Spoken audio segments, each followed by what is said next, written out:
اعوذ باللہ من الشیطان الرجیم بسم اللہ الرحمن الرحیم ان الدین عند اللہ الاسلام. محترم و مکرم عہدیداران و منتظمہ جماعت المسلمین مسئلہ، اراکین و مدعوین، حاضر تمام حضرات، سیرت الانبیاء کی سلسلے کی ایک کڑی بغیر کسی تمہید کے میں شروع کرنے جا رہا ہوں، اس بات کی امید رکھتے ہوئے کہ میرے موضوع کی وضاحت کے لیے میں اپنے وقت میں اس کو پورا کر سکوں. اس سے پہلے ہم لوگوں نے اس بات کو جانا اور سمجھا، قصص میں اس بات کو سنا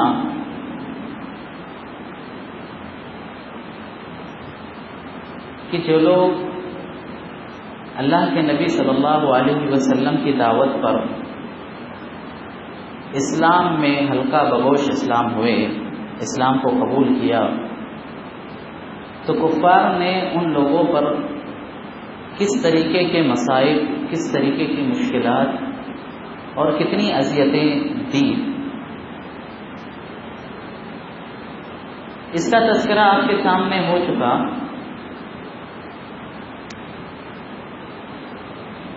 یہ اذیتیں اسلام کو نیچا گرانے کے لیے بلکہ اسلام کے خاتمے کے لیے کفار کی طرف سے لوگوں کو دی جا رہی تھی. اللہ کے نبی صلی اللہ علیہ وسلم نے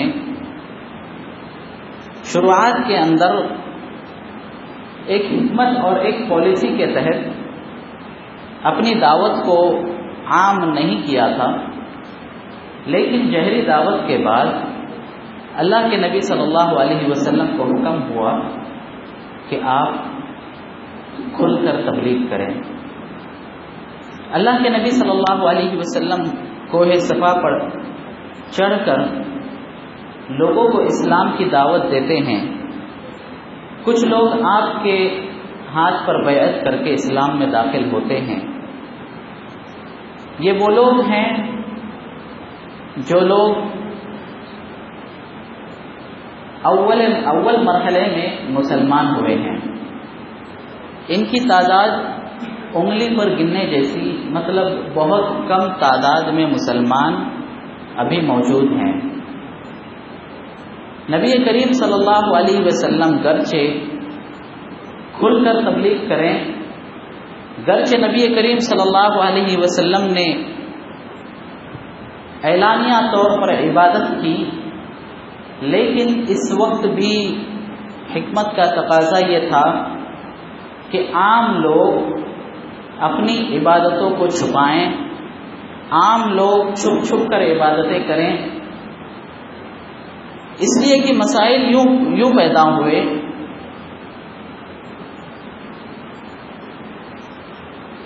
اسلام لانے کے بعد اول مرحلے میں لوگوں نے جب چھپ کر عبادتیں کرنا شروع کی، کفار سے اپنے آپ کو پس پردہ رکھنا شروع کیا.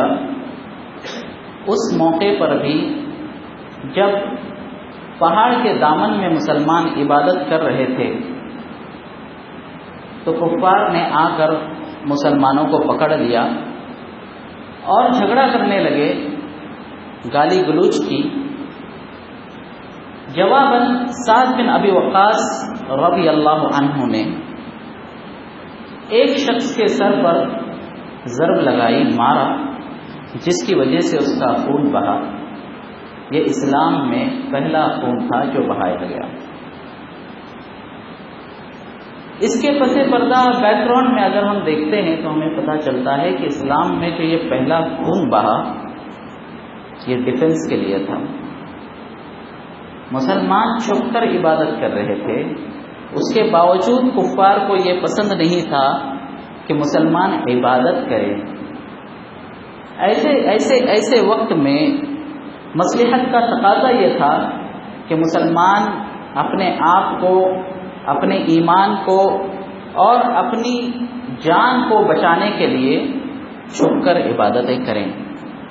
دوسری طرف مصلحت کا تقاضا اس لیے بھی تھا کہ مسلمان گنے چنے تھے، اور ایسے وقت میں اگر کفار سے مڈبھیر ہو جاتی ہے، کفار سے جو کہ بڑے بڑے شجاعت اور بڑے بڑے لوگ وہاں پر موجود تھے، اگر ان لوگوں سے ملٹیپل ٹائمز ٹکراؤ ہو جاتا ہے، بار بار لڑائی ہو جاتی ہے، تو اس بات کا زیادہ اندیشہ تھا کہ مسلمانوں کا خاتمہ کر دیا جاتا۔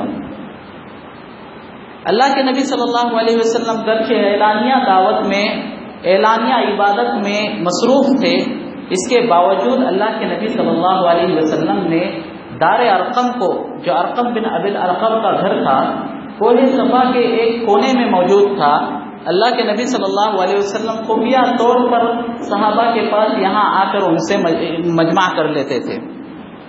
یہ تقاضا تھا اور یہ بیک گراؤنڈ تھا اس وقت اسلام کے حالات کا کہ مسلمان اپنے آپ کو مسلمان کہلانے کے لیے بھی ڈرتے تھے۔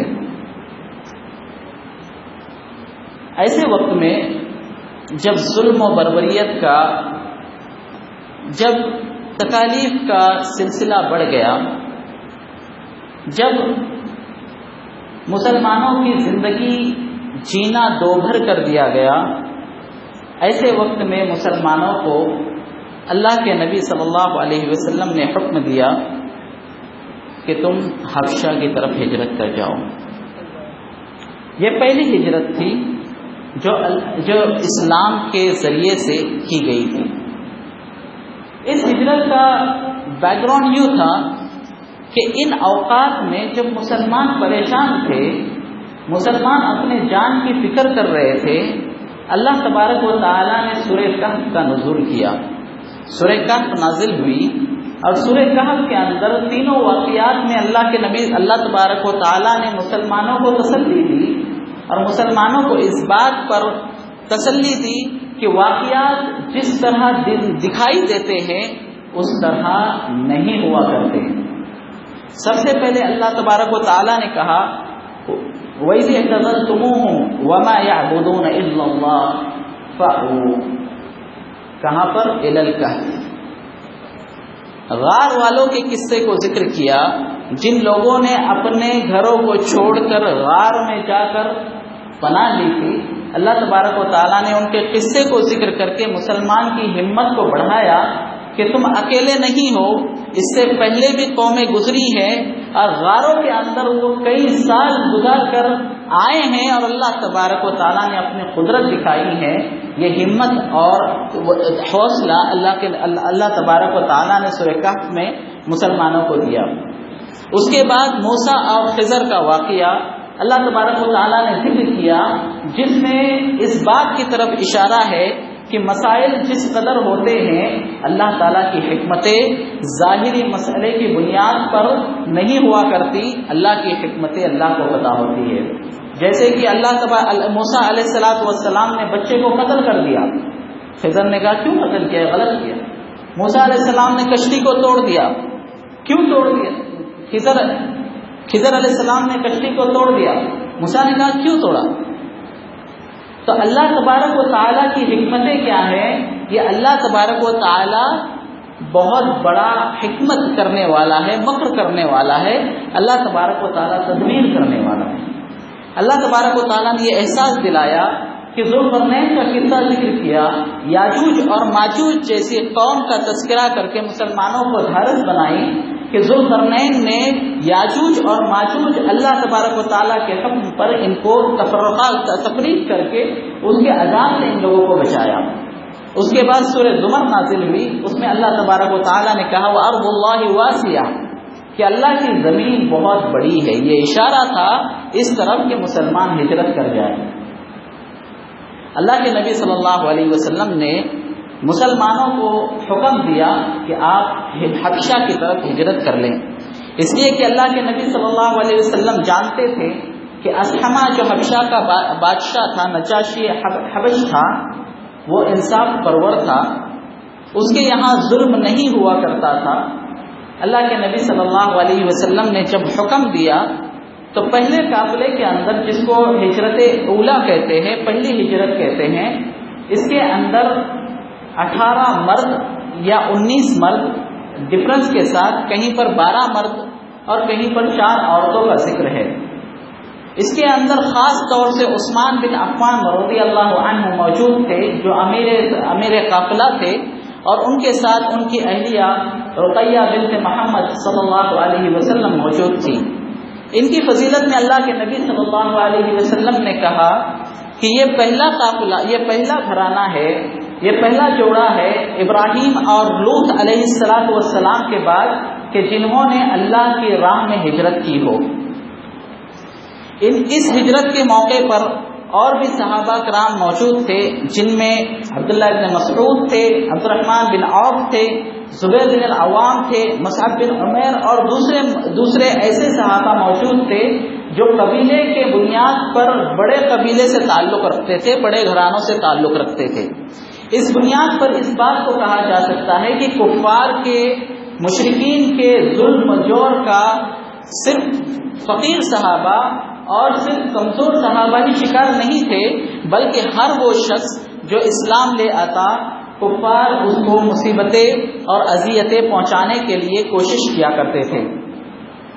یہ واقعہ رجب 5 نبوی کا ہے، نبوت کے 5ویں سال کا واقعہ ہے، رجب کا مہینہ ہے۔ صحابہ کرام رضی اللہ عنہم اجمعین خفیہ طور سے جدہ پورٹ پر پہنچتے ہیں، جس کو شائبہ بندرگاہ کہا جاتا ہے۔ اس پر خفیہ طور سے پہنچنے کا، رازداری سے پہنچنے کا مقصد یہ تھا کہ کفار اس بات کو ناپسند کرتے کہ یہاں پر لوگ ان کی اذیتوں سے بچ کر کسی اور جگہ جا کر پناہ لے اور خوشحال زندگی گزارے۔ اسی لیے خفیہ طور سے یہ لوگ نکل چکے۔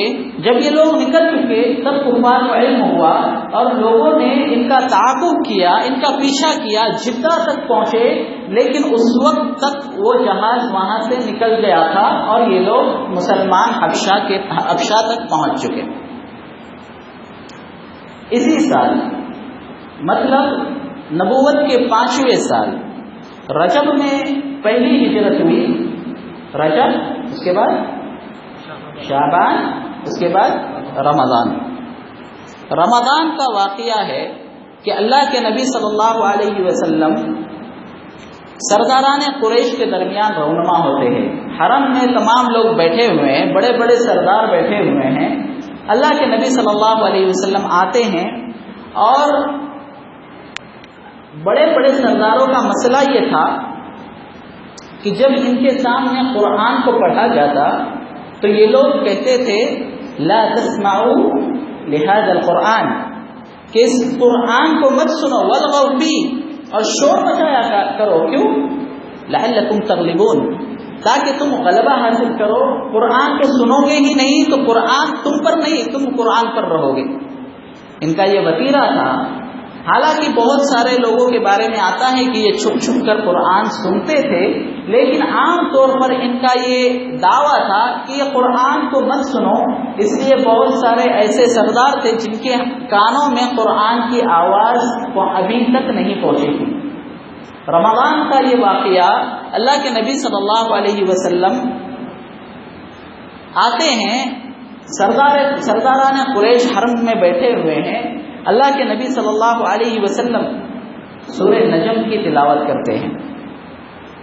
سورہ نجم کی تلاوت کرتے ہی تمام سرداران قریش یہ بھول جاتے ہیں کہ یہ محمد ابن عبداللہ ہے، یہ ہمارا دشمن ہے اور یہ قرآن پڑھ رہا ہے جن کے لیے ہم لڑا کرتے ہیں۔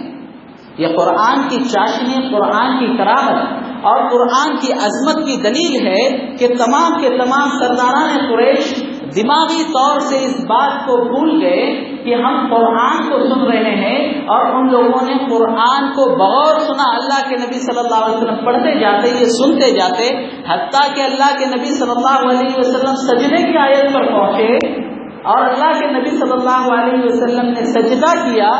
تمام سرداران قریش جو موجود تھے، تمام کے تمام لوگوں نے سجدہ کیا، سجدے میں گر گئے۔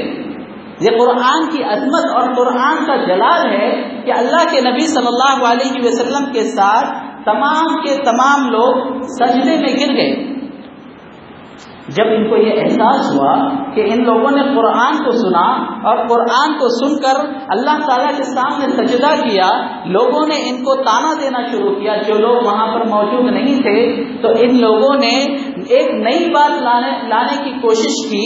اپنی اس حرکت کو چھپانے کے لیے انہوں نے یہ کہا محمد جھوٹ بولتے ہیں، ہم نے سجدہ اس بات پر کیا کہ محمد اس نے ہمارے بتوں کی تعریفیں کی اور ہم نے ہمارے بتوں کی تعریفوں میں سجدہ کیا۔ حالانکہ بخاری کی روایت کے مطابق اللہ کے نبی صلی اللہ علیہ وسلم نے سورہ نجم پڑھی اور سورہ نجم پر ان لوگوں نے سجدہ کیا۔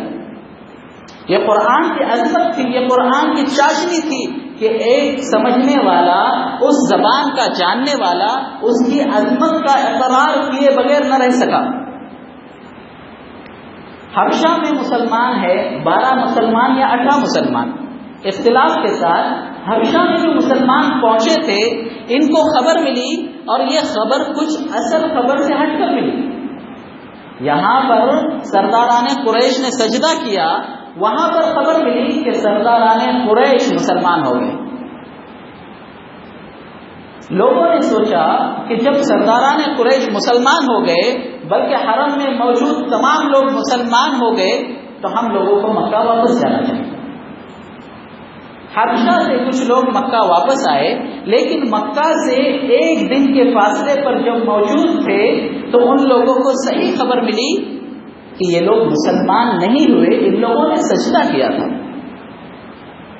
تو کچھ لوگوں نے عندیہ کیا کہ ہم لوگ کفار کا سہارا لے کر، کچھ مضبوط لوگوں کا سہارا لے کر مکہ جائیں گے، لیکن کچھ لوگ حبشہ واپس چلے گئے۔ جو لوگ مکہ آئے تھے ان کو اب مہاجرین کہا گیا۔ ان کے اوپر خصوصی طور سے مظالم کا پہاڑ توڑا گیا اور عمومی طور سے مسلمانوں کو ٹارگٹ بنایا گیا، اور اتنا دائرہ تنگ کر دیا کہ اللہ کے نبی صلی اللہ علیہ وسلم پریشان ہو گئے اور پھر سے حبشہ کی طرف ہجرت کرنے کا حکم دیا۔ یہ دوسری ہجرت تھی، پہلی ہجرت الگ تھی، اب دوسری ہجرت الگ ہے۔ اس ہجرت میں اللہ کے نبی صلی اللہ علیہ وسلم نے حکم دیا، لیکن یہ ہجرت پہلی ہجرت کے مقابلے میں زیادہ سخت تھی۔ کیوں؟ کیونکہ اب قریش کو پتا تھا، کفار کو پتا تھا کہ حبشہ میں یہ لوگ پناہ لینے کے لیے تیار ہے، حبشہ ان لوگوں کو قبول کرنے کے لیے تیار ہے۔ تو یہ ہجرت پہلی ہجرت سے زیادہ مشکل تھی۔ اب ٹارگٹ یہ تھا کہ کہیں کفار سے بچ کر چھپکے سے نکل جائے اور حبشہ پہنچ جائے۔ ایک واقعہ اس میں ایسا ہوا، ام عبداللہ بنت حنتمہ، یہ ایک صحابیہ ہے، یہ عمر رضی اللہ عنہ جب اس وقت مسلمان نہیں ہوئے تھے ان کے انڈر میں تھی، اور عمر نے اتنا مارا تھا، اتنی تکلیفیں دی تھی کہ وہ پریشان ہو گئی تھی، بلکہ اپنی جان کو خطرہ محسوس کرنے لگی تھی۔ عمر آتے ہیں، خطاب کہتے ہیں کہ کیا تم بھی ہجرت کا ارادہ رکھتی ہیں؟ ام عبداللہ کہتی ہیں کہ میں نے اپنے آپ کو مضبوط کیا اور میں نے کہا ہے عمر، ایسی کون سی تکلیف ہے جو تو نے مجھے نہیں دی، ایسی کون سی تکلیف ہے جو تو نے مجھے نہیں دی، اور سن میں ہجرت کا ارادہ رکھتی ہوں، میں اپنے اس دیش کو چھوڑنا چاہتی ہوں، میں اپنی جان اور اپنے ایمان کے لیے کسی اور جگہ پناہ لینے کے لیے مجبور ہوں۔ یہ عورت کا جملہ تھا، عورت کا جملہ تھا۔ عمر کی شجاعت، عمر کی بہادری، خطاب کے بیٹے کا لقب پہلے سے شجیع اس لیے تھا کہ یہ بچپن سے اونٹ چرایا کرتے تھے، یہ بچپن سے اپنے خالہ کی بکریاں ایک منقش کشمش کے عوض چراتے تھے اور اپنے باپ کے اونٹ سیلری پر چراتے تھے۔ ان کا مرتبہ اس لیے زیادہ تھا کہ یہ اونٹ چرانے کے ساتھ ساتھ بہت زیادہ طاقتور تھے۔ ان کا مرتبہ اس لیے بھی زیادہ تھا کہ طاقتور ہونے کے ساتھ ساتھ بردبار بھی تھے، اور مرتبہ اور زیادہ اس لیے تھا کہ قریش کے کم پڑھے لکھے لوگوں میں عمر بن خطاب بھی تھے۔ ان کے ساتھ کبھی کوئی کسی نے سمجھوتا نہیں کیا، حتیٰ کہ قریش کو جب کسی بڑے معاملے میں کوئی رائے درکار ہوتی تھی تو خطاب کے بیٹے کو بلایا جاتا تھا، جب کسی بڑے جھگڑے کا سولوشن چاہیے ہوتا تو خطاب کے بیٹے کو بلایا جاتا تھا، جب کسی بزنس کا پرابلمس کا سولوشن چاہیے ہوتا تھا۔ بلکہ تاریخ نے اس بات کو لکھا ہے کہ قریش نے خطاب کے بیٹے کو سفارتکار بنا کر بھیجا تھا، جو عام طور پہ قریش کے قافلے آیا، بزنس کے قافلے، تجارتی قافلے آیا کرتے تھے، بہت بڑے بزنس مین بھی تھے۔ یہ بعد میں امیر ہوئے اور بعد میں پھر ان کے اوپر بہت ساری نعمتیں آئیں اور انہوں نے اسلام کو اتنا دبوچا کہ مسلمان عمر کا نام لیتے ہی کانپتا تھا۔ ام عبداللہ بنت حنتمہ نے اپنی جستجو اپنی قوت جمائی اور کہا خطاب کے بیٹے ہم جا رہے ہیں، اور ہم اسی لیے جا رہے ہیں کہ تمہاری مشکلات اور تمہاری اذیتوں کو اب ہم برداشت نہیں کر سکتے۔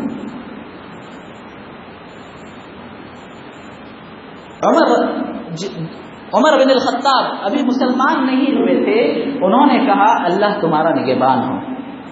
یہ سننا تھا، ام عبداللہ بنت حنتمہ دوڑتی ہوئی ربیعہ بن عامر کے پاس گئی۔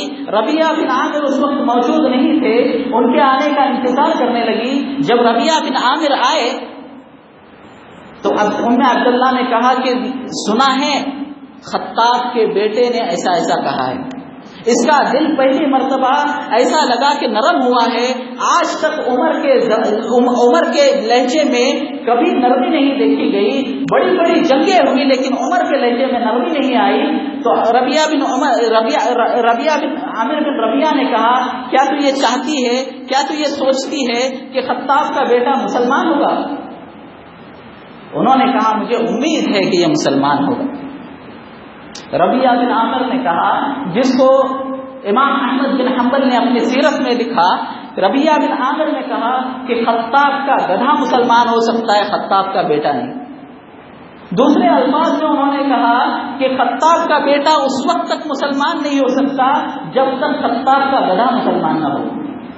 مطلب عمر کے مسلمان ہونے کے کوئی چانسز لوگوں کو نظر نہیں آتے تھے۔ غرض کہنے کی بات یہ ہے کہ یہ دوسری ہجرت پہلی ہجرت کے مقابلے میں زیادہ مشکل اس لیے تھی کہ پہلی ہجرت کے بعد کفار کو یہ علم ہو گیا تھا کہ یہ لوگ حبشہ کی طرف جا سکتے ہیں، اور کرنا ایسا ہوا اللہ تبارک و تعالیٰ نے مسلمانوں کو جو 82 یا 83 مرد اور 19 یا 18 عورتیں اختلاف کے ساتھ اللہ تبارک و تعالیٰ نے ان کو حبشہ پہنچا دیا۔ کفار کو اس کا علم بھی نہ ہو سکا، جب یہ حبشہ پہنچ گئے تب ان لوگوں کو پتا چلا کہ دوسرا قافلہ بھی حبشہ پہنچ چکا ہے۔ اب حبشہ پہنچنے کے بعد ان لوگوں کو برداشت نہیں ہوا کہ ان کی اذیتوں سے بچ کر یہ قافلہ کیسے نکل گیا اور کیسے مسلمان سکون سے رہ سکتے ہیں۔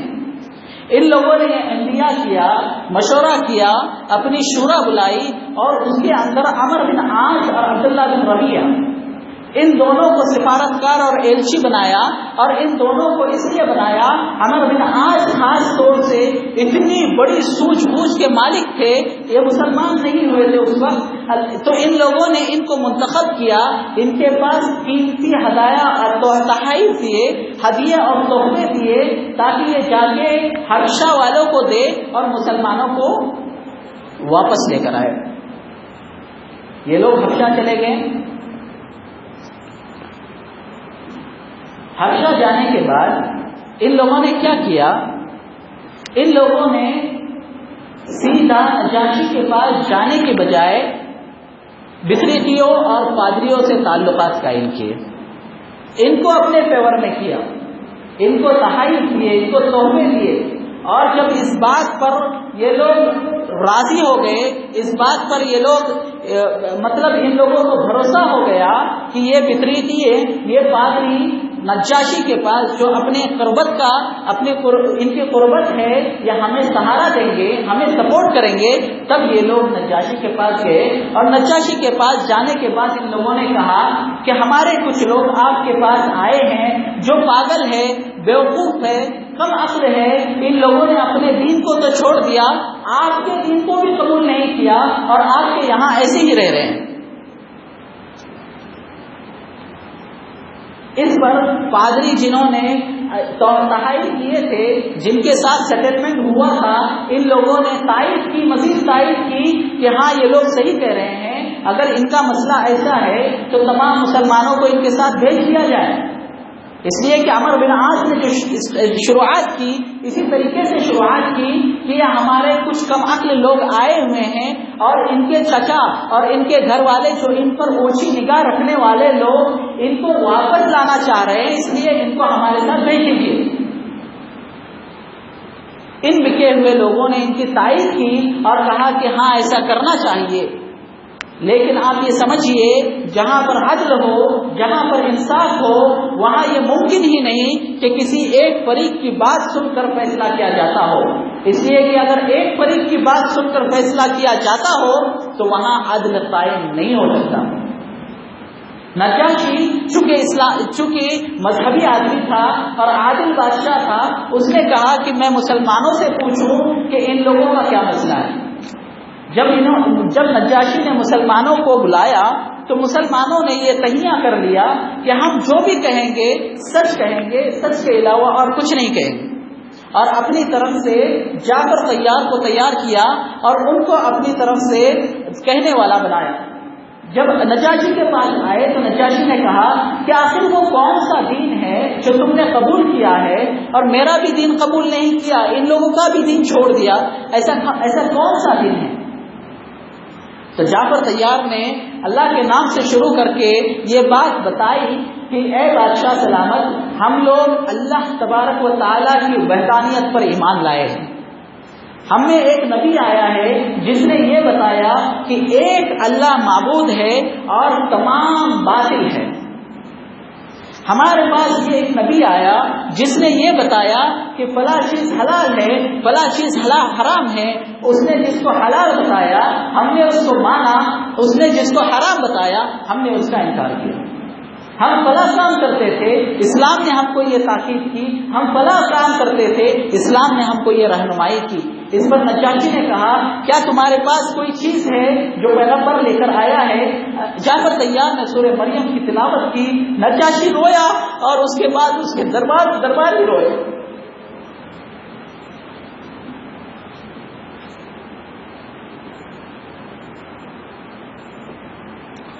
درباری روئے اور اتنا روئے کہ تاریخ نے لکھا کہ ان کی داڑھیاں آنسوؤں سے تر ہو گئی۔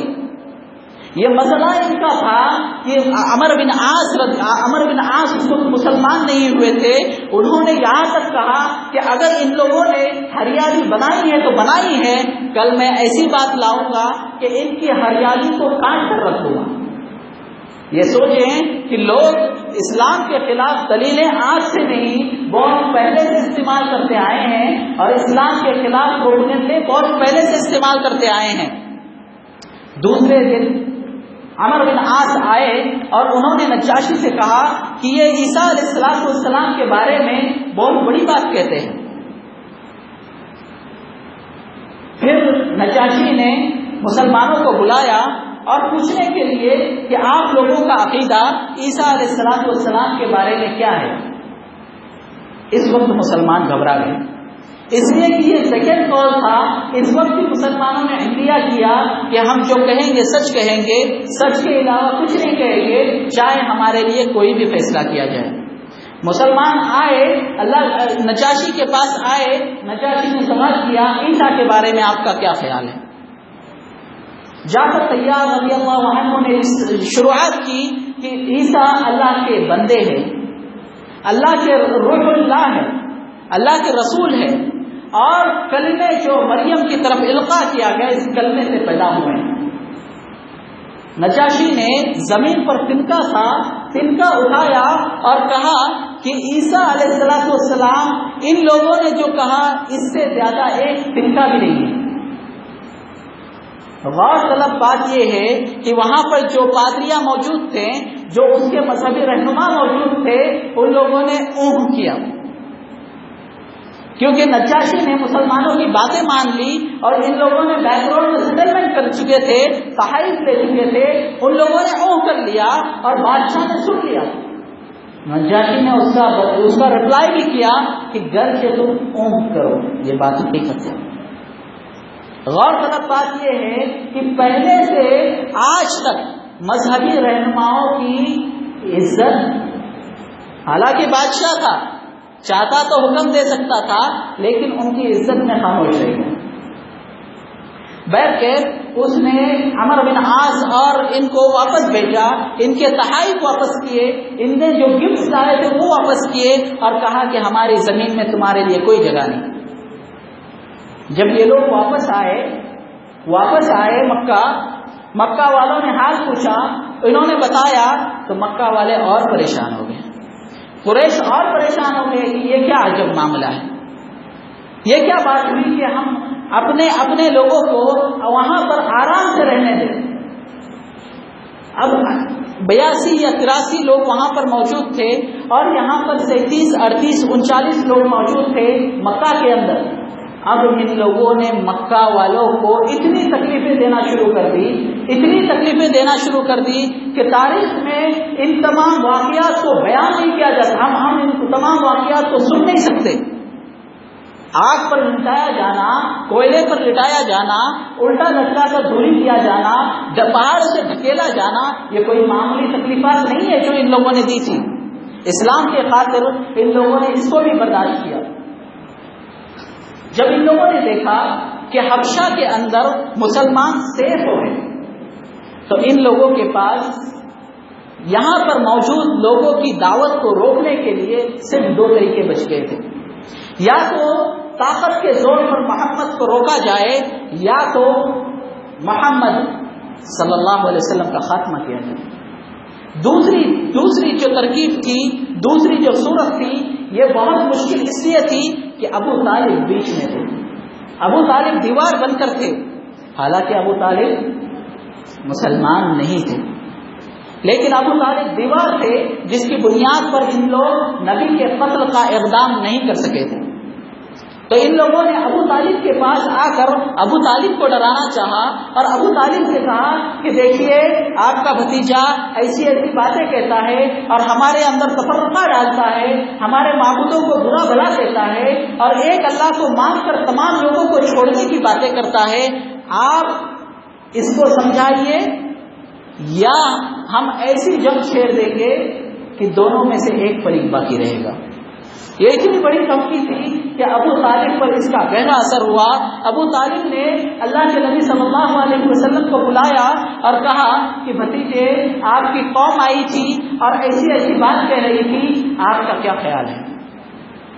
مجھ پر رحم کرو اور مجھ پر اتنا بوجھ نہ ڈالو جس کو میں نہ اٹھا سکوں۔ اللہ کے نبی صلی اللہ علیہ وسلم کی آنکھوں سے آنسو آ گئے، اس لیے کہ ایک سہارا تھا اور وہ بھی سہارا اب ڈگمگاتا ہوا دکھائی دینے لگا۔ اللہ کے نبی صلی اللہ علیہ وسلم نے کہا، اے میرے چچا جان، اگر یہ میرے ایک ہاتھ میں چاند اور دوسرے ہاتھ میں سورج رکھ دے اور یہ چاہے کہ میں اپنی دعوت کو، اسلام کو، اس کے تبلیغ کو مکمل کرنے سے پہلے خاموش ہو جاؤں، یا تو اسلام باقی رہے گا یا تو میں باقی رہوں گا۔ اللہ کے نبی صلی اللہ علیہ وسلم کی آنکھوں میں آنسو تھے۔ اللہ کے نبی صلی اللہ علیہ وسلم پلٹنے لگے۔ ابو طالب نے کہا، اے بھتیجے ادھر آؤ۔ اس کے بعد ابو طالب نے کہا کہ آپ جو چاہے کرو، میں کسی صورت کسی جگہ آپ کا ساتھ نہیں چھوڑ سکتا۔ جب یہ معاملہ لوگوں نے دیکھا، کفار نے دیکھا، تو دل ملا اٹھے کہ ابو طالب مرنے کے لیے تیار ہے، ابو طالب جنگ چھیڑنے کے لیے تیار ہے، لیکن محمد کا ساتھ چھوڑنے کے لیے تیار نہیں ہے۔ تو ان لوگوں نے دوسری چیز کی کہ ابو طالب کے پاس آئے.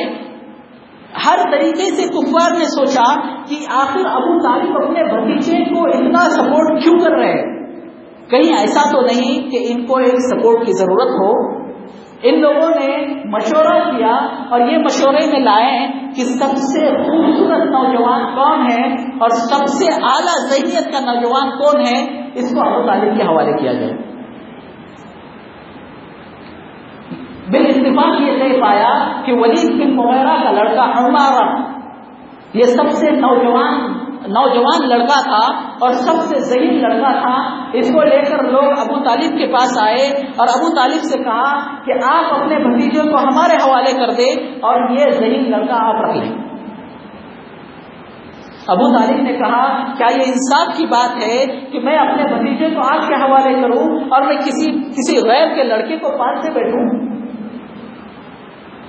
دو ٹوک انداز میں جب ابو طالب نے یہ جواب دیا تو کفار اپنے آپے سے باہر ہو گئے اور انہوں نے ابو طالب کی پرواہ کیے بغیر نبی کریم صلی اللہ علیہ وسلم کے خلاف قتل کے اقدامات کی کوشش کی. اس لیے کہ مسلمان حبشہ میں سکون سے زندگی اختیار کر رہے تھے.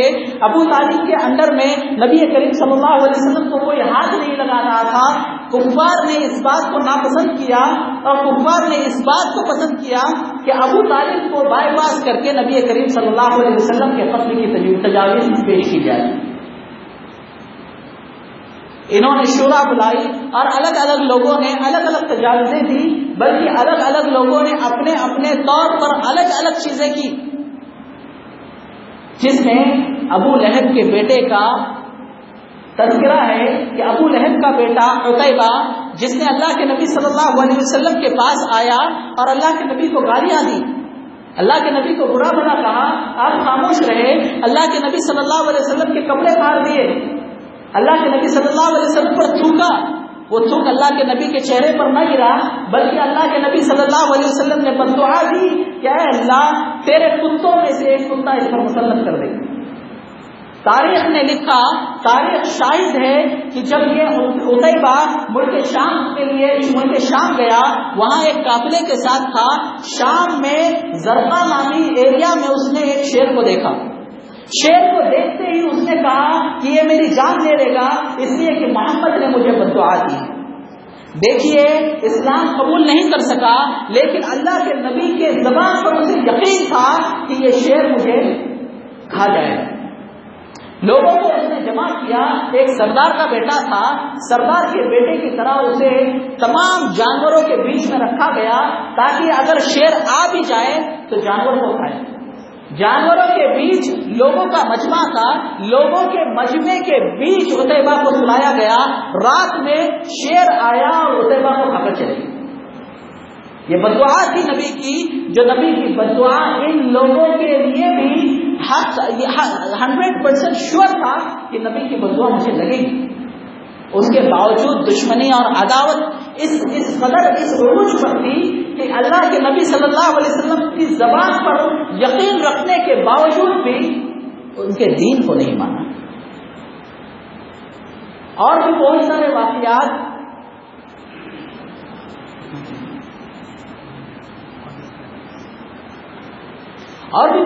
واقعات ایسے ہیں جس کی بنیاد پر تاریخ کے حوالے سے اگر ہم دیکھیں تو اللہ کے نبی صلی اللہ علیہ وسلم کے قتل کرنے کے لیے لوگوں نے طرح طرح کے منصوبے بنائے. ایک مرتبہ ابو جہل آیا اور اس نے کہا کہ کل میں نبی کو محمد کو قتل کروں گا اور میں یہ کروں گا کہ اتنا بڑا پتھر لے کر آؤں گا کہ وہ ایک آدمی سے بمشکل اٹھے, اور جب نبی سجدے میں جائیں گے تو وہ پتھر میں ان کے سر پر ڈال دوں گا اور ان کے سر کو کچل دوں گا. سرداران قریش مکہ میں حرم میں بیٹھ کر اس منظر کو دیکھنا چاہتے تھے. وہ لوگ بیٹھے, اس نے پتھر لایا, اللہ کے نبی آئے اور نماز پڑھی. جب سجدے میں گئے تو اس نے پتھر اٹھایا اور آگے بڑھنا چاہا اور اچانک اس زور سے پیچھے ہٹا کہ اس نے اپنی جان ایسا لگا کہ خود کی جان بچانے میں کامیاب ہو گئی. یعنی وہ گیا تھا نبی کے اوپر ڈالنے کے لیے، لیکن پتھر سے ایسا چھڑانے لگا اپنے آپ کو کہ اپنی جان بمشکل اس نے بچائی۔ بعد میں لوگوں نے کہا کہ اے ابو جہل، تو گیا تھا پتھر اٹھا کر، آخر کیا ہوا؟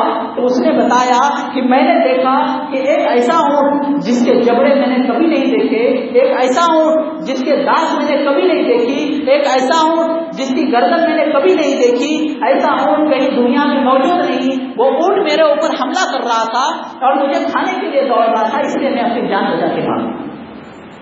اللہ کے نبی صلی اللہ علیہ وسلم سے پوچھا گیا تو اللہ کے نبی صلی اللہ علیہ وسلم نے کہا وہ جبرائیل تھے، اور اگر ابو جہل سامنے آتا تو اس کو پکڑ لیتے۔ اسی طرح کے بہت سارے واقعات ہیں بخاری کے حوالے سے۔ عروہ بن زبیر رضی اللہ عنہ کہتے ہیں کہ میں نے عبداللہ بن عمر سے سوال کیا کہ اللہ کے نبی صلی اللہ علیہ وسلم کے زمانے میں، اس وقت کے زمانے میں سب سے بدترین جو تکلیف اللہ کے نبی کو ہوئی وہ کون سی تھی؟ تو انہوں نے کہا کہ عقبہ بن ابی معیط، یہ حرم میں آیا، حتیم میں اللہ کے نبی صلی اللہ علیہ وسلم نماز پڑھ رہے تھے، اس نے اپنی چادر سے اللہ کے نبی صلی اللہ علیہ وسلم کے گردن میں رسی بنائی اور کھینچنے لگا۔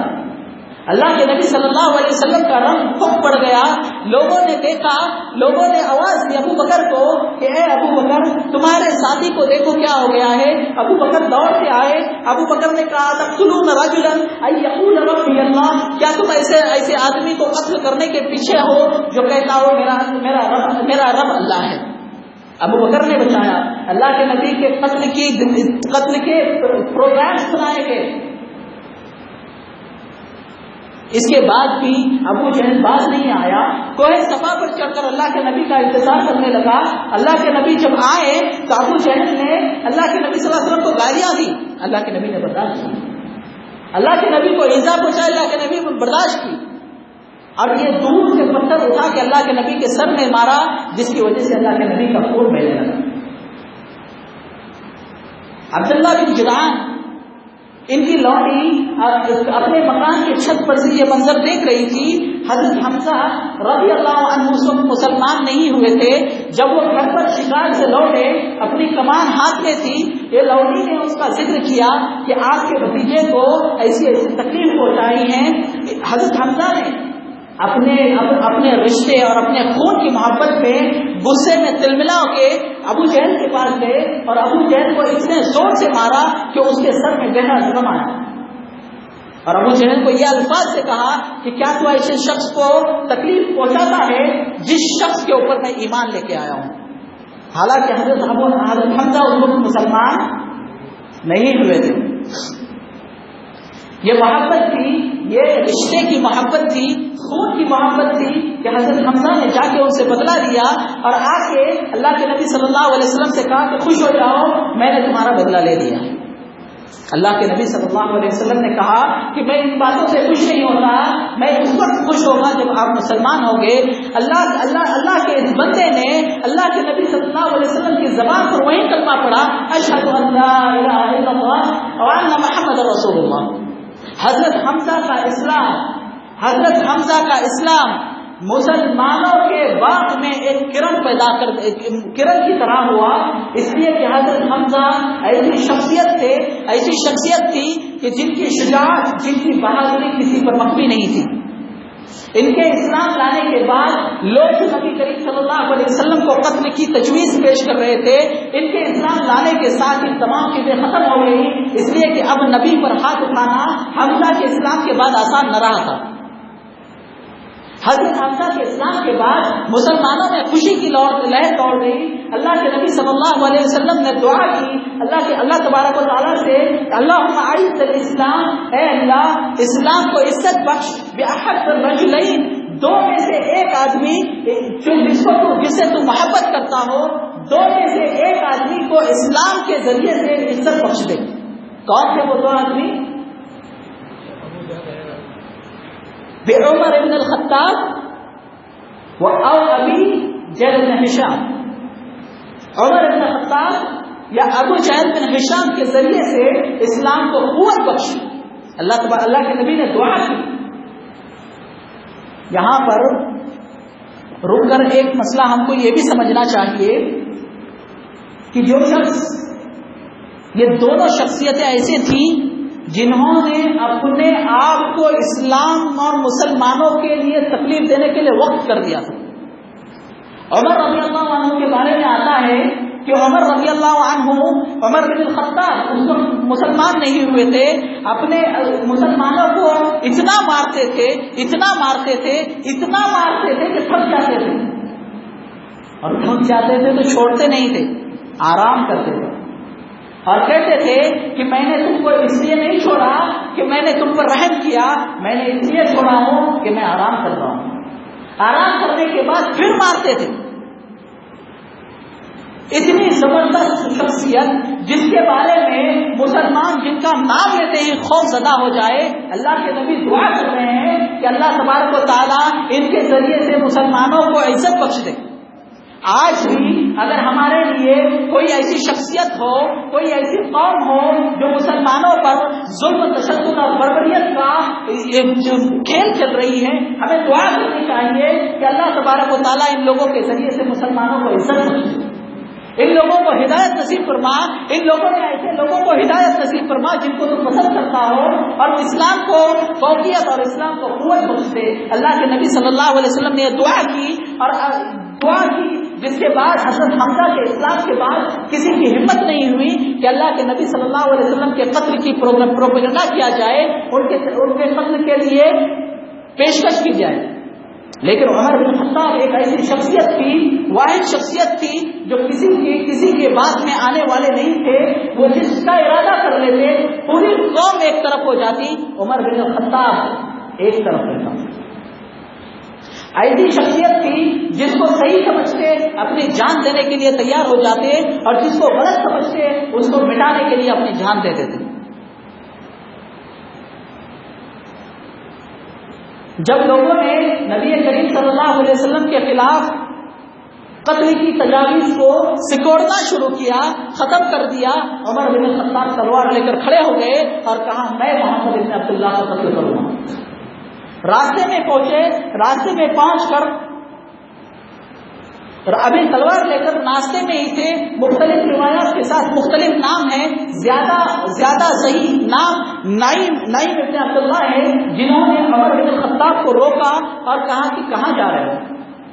انہوں نے کہا نبی کے محمد ابن عبداللہ کو قتل کرنے جا رہا ہوں۔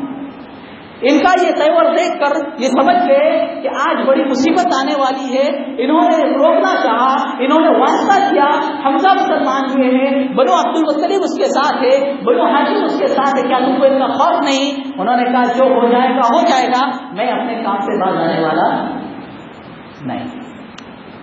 تو انہوں نے پھر عمر بن الخطاب کو روکنے کے لیے کہا پہلے اپنے گھر کی خبر لو، آپ کی بہن فاطمہ بنت خطاب اور آپ کے بہنوں بھی مسلمان ہو چکے ہیں، سننا تھا اپنے گھر کی طرف روانہ ہو گئے، گھر کی طرف روانہ ہو گئے۔ اس وقت خباب بن عرب سورہ طٰہٰ پڑھ رہے تھے، انہوں نے سنا، عمر کی آہٹ سے چھپ گئے، بہن بھی سیدھی بیٹھ گئی۔ عمر گھر میں آئے، کہا کیا پڑھ رہے تھے؟ کہا کچھ نہیں۔ کہا پڑھ رہے تھے؟ کہا کچھ نہیں۔ بہن سے کہا کیا تم بے دین ہو گئے ہو؟ تو انہوں نے کہا کہ اگر حق آپ کے دین کے علاوہ میں ہو تو اتنا کہنا تھا کہ عمر ابن الخطاب ان کے اوپر ٹوٹ پڑے، ان کو مارنے کی کوشش کرنے لگے۔ ان کی بیوی فاطمہ بنت خطاب رضی اللہ عنہا اپنے شوہر کو بچانے کے لیے کود پڑی، عمر بن الخطاب نے اتنے زور سے تماشا مارا کہ ان کے سر میں چوٹ آئی اور گالوں پہ سرخ نشان آ گئے۔ یہ ماجرا ہوا، فاطمہ بنت خطاب نے اپنی ہمت جٹائی اور کہا اے عمر سن لو، اگر حق آپ کے دین کے علاوہ میں ہے تو ہم نے اس دین کو قبول کر لیا ہے، اشہد ان لا الہ الا اللہ۔ عمر کے سامنے فاطمہ بنت خطاب نے اپنے دین کو ظاہر کیا۔ عمر نے جب نظر پھیلا، ان کے سروں سے خون کو دیکھا، چہرے پر ہاتھوں کے نشان کو دیکھے تو عمر کا دل پگھل گیا۔ یہ دوسرا واقعہ تھا، اور یہ دوسرا واقعہ بھی ایک عورت کے لیے تھا۔ پہلا واقعہ ہجرت کے وقت عبداللہ بنت حنتمہ کے لیے تھا جو عمر کا دل پسیج گیا تھا۔ یہ دوسرا واقعہ تھا اپنی بہن کے لیے تھا جب ان کے سر و سر سے خون کو نکلتے ہوئے دیکھا۔ یہ دلیر آدمی کی نشانی ہوتی ہے جو عورت کو بازو میں رکھ کر مرد سے لڑتے ہیں۔ عمر نرم ہو گئے، انہوں نے کہا اچھا سناؤ تم کیا پڑھ رہی تھی، مجھے وہ صحیفہ دو۔ فاطمہ بنت خطاب نے کہا تم کو صحیفہ نہیں مل سکتا، تم ناپاک ہو۔ اللہ کے نبی نے کہا لا یمسہ الا المطہرون، قرآن نے اعلان کیا تم غسل کرو۔ عمر بن خطاب گئے، غسل کر کے آئے۔ غسل کر کے آنے کے بعد جب یہ صحیفہ دیا، سورہ طٰہٰ کی آیتوں کو جب عمر بن خطاب نے پڑھا تو ان کی آنکھوں سے آنسو جاری ہو گئے اور کہا کہ یہ کلام کسی شاعر کا نہیں ہو سکتا، یہ کلام کسی کاہن کا نہیں ہو سکتا، یہ کلام واقعی وہ کلام ہے جس میں شیری موجود ہے۔ خباب بن عرب پردے کے پیچھے تھے، وہ اللہ کے نبی کی دعا کے وقت موجود تھے جب اللہ کے نبی نے دعا کی تھی کہ اے اللہ عمر بن الخطاب یا ابو جہل بن ہشام کے ذریعے سے اسلام کو قوت بخش دے، تو فوراً باہر آ کر کہتے عمر خوشخبری ہو تمہارے لیے، اللہ کے نبی کی دعا تمہارے لیے قبول ہوئی۔ عمر بن الخطاب نے پوچھا محمد کہاں ہے، تو بتایا کوہ صفا کے فلاں جگہ پہ موجود ہے۔ تنگی تلوار لے کر پھر نکل گئے۔ جب دروازہ کھٹکھٹایا، اندر سے صحابہ نے پوچھا کون ہے، کہا عمر بن الخطاب۔ خطاب کا نام سنتے ہی تمام لوگ ڈر گئے۔ حضرت حمزہ وہاں موجود تھے جو ابھی مسلمان ہوئے تھے، 3 دن یا صرف 7 دن ہوئے تھے۔ حضرت حمزہ موجود تھے، کہا ہٹ جاؤ، اگر یہ اچھی نیت سے آیا ہے تو ہم اس کا خیر مقدم کرتے ہیں، اور اگر یہ بری نیت سے آیا ہے تو اسی کی تلوار میں ہم اس کا کام تمام کر دیں گے۔ دروازہ کھولا گیا، عمر کو اندر لایا گیا۔ اللہ کے نبی صلی اللہ علیہ وسلم پر وحی نازل ہو رہی تھی، وہی نازل ہو چکی، اللہ کے نبی کے پاس لایا گیا۔ اللہ کے نبی نے گریبان پکڑ کر کہا کہ عمر کب سدھرو گے، جس وقت تم پر عذاب آئے گا اس وقت سدھرو گے۔ عمر بن الخطاب نے کہا اشہد ان لا الہ الا اللہ۔ تاریخ کی کتابوں میں لکھا کہ عمر کے کلمہ پڑھتے ہی لوگوں نے اتنے زور سے اللہ اکبر کہا کہ مکہ کی پہاڑیاں گونج اٹھی، حرم میں لوگوں کو پتہ چل گیا کہ کوئی بڑا زلزلہ پیدا ہو گیا ہے۔ عمر بن الخطاب کے مسلمان ہوتے ہی، عمر بن الخطاب جو سیاسی طور پر اتنے قوی تھے، یہ دیکھیے مسلمان ہوتے ہی مسلمانوں کے نشو و نما اور مسلمانوں کی حفاظت اور مسلمانوں کے کام کرنے کے لیے کلمہ پڑھنے کے ساتھ ابو جہل کے گھر گئے اور اس کے دروازے کو کھٹکھٹایا۔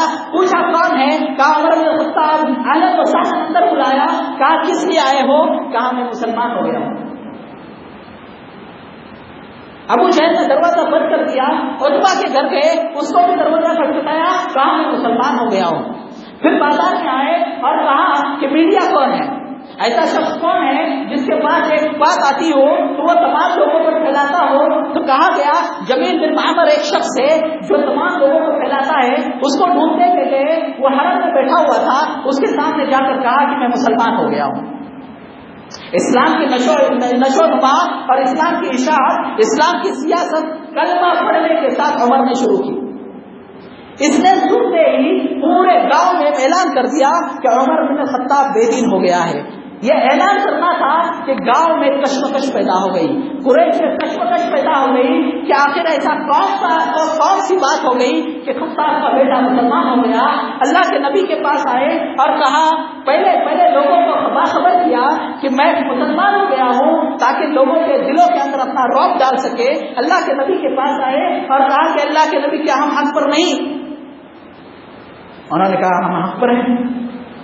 کہا تو ہم ڈرتے کیوں ہیں؟ اس وقت تک مسلمان چھپ چھپ کر نمازیں پڑھتے تھے، عمر بن الخطاب نے کہا ہم حرم میں جا کے نماز پڑھیں گے۔ یہ سیاسی نقطہ تھا، یہ سیاسی نقطہ تھا جس کو عمر بن الخطاب نے اسلام لانے کے ساتھ شروع کیا اور اپنی موت تک ایک سیاسی نقطے پر ایسا گامزن رہے کہ مرتے وقت عمر بن الخطاب نے کہا تھا کہ لوگوں یہ اس بات ذہن میں رکھو کہ آزو بازو والی جماعتوں کے ساتھ تعلقات قائم کرنا اور آزو بازو والے جتنے سرائے نکلے ہیں ان سے اپڈیٹ دیتے رہنا۔ یہ سیاسی موڑا تھا کہ عمر نے اسلام قبول کر مرتے دم تک سیاست کو نہیں چھوڑا۔ یہ کہنا تھا، نبی کریم صلی اللہ علیہ وسلم نے کہا ٹھیک ہے ہم چلیں گے، 2 گروہ بنائے۔ اس وقت مسلمان صرف 40 تھے، عمر رضی اللہ عنہ 40 جو مسلمان تھے، حبشہ میں جو مسلمان تھے وہ الگ تھے، یہ مسلمان 40 موجود تھے۔ 2 گروپ بنائے، ایک میں حضرت حمزہ، ایک میں حضرت عمر۔ کسی کی ہمت نہ ہوئی کہ لوگوں نے پوچھنا کہ آخر یہ نماز کہاں پڑھنے جا رہے ہیں، کیوں پڑھنے؟ اسلام کو تقویت ملی، اسلام کو قوت ملی، اسلام کو ایک اسلام کے خیمے میں امید کی کرن جمی عمر کے مسلمان ہوتے ہی۔ لیکن عمر کے مسلمان کے بعد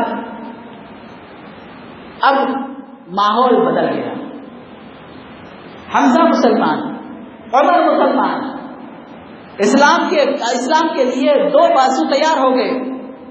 اب قریش نے نبی کریم صلی اللہ علیہ وسلم کو لالچ دینا شروع کر، جب ظلم و تشدد سے کام نہ بچ پڑا اور اب حالت یہ تھی کہ ظلم نہیں کر سکتے تھے، تشدد نہیں کر سکتے تھے، زبردستی نہیں کر سکتے تھے، تو لالچ دینا شروع کی۔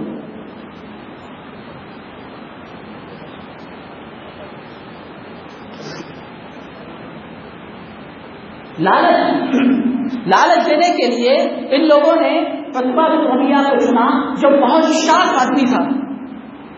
یہ اللہ کے نبی صلی اللہ علیہ وسلم کے پاس آ کر بیٹھا، اللہ کے نبی صلی اللہ علیہ وسلم حرم میں تھے، آ کر بیٹھا اور کہا ہے محمد اگر تم سرداری چاہتے ہو تو ہم تم کو سرداری عطا کریں گے،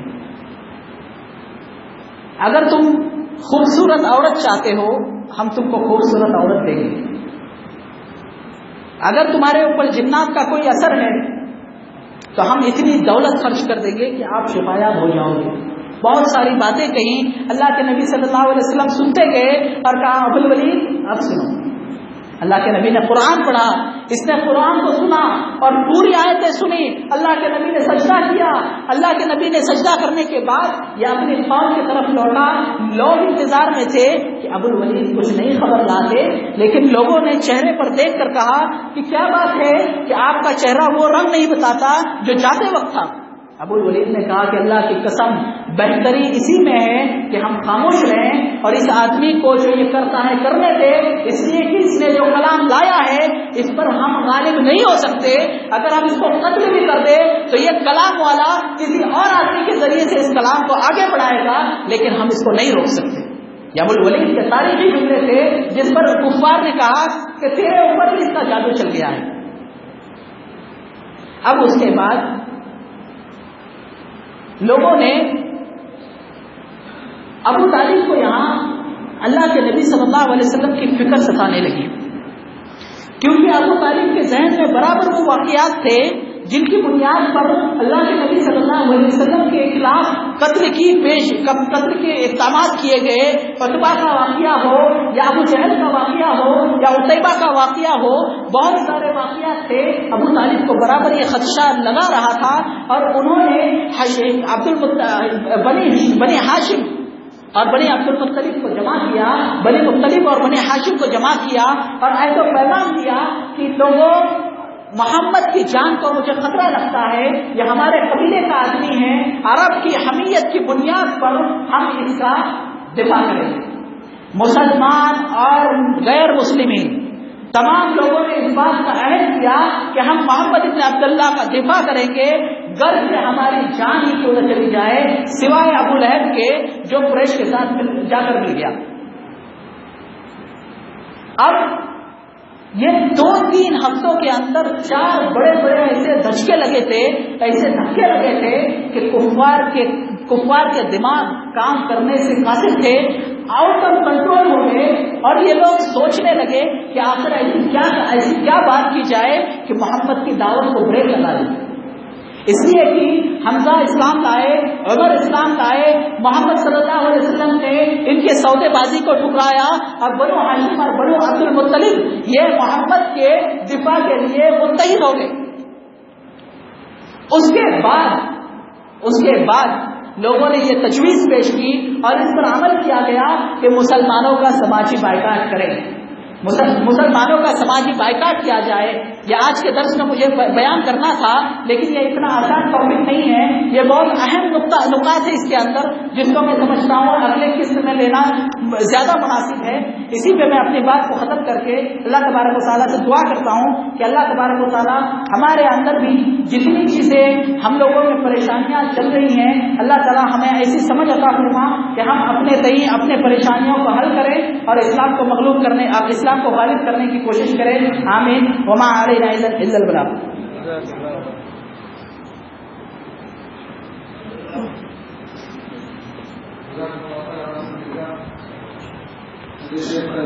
اور جو شادی کے واقعات کو کچھ اس طرح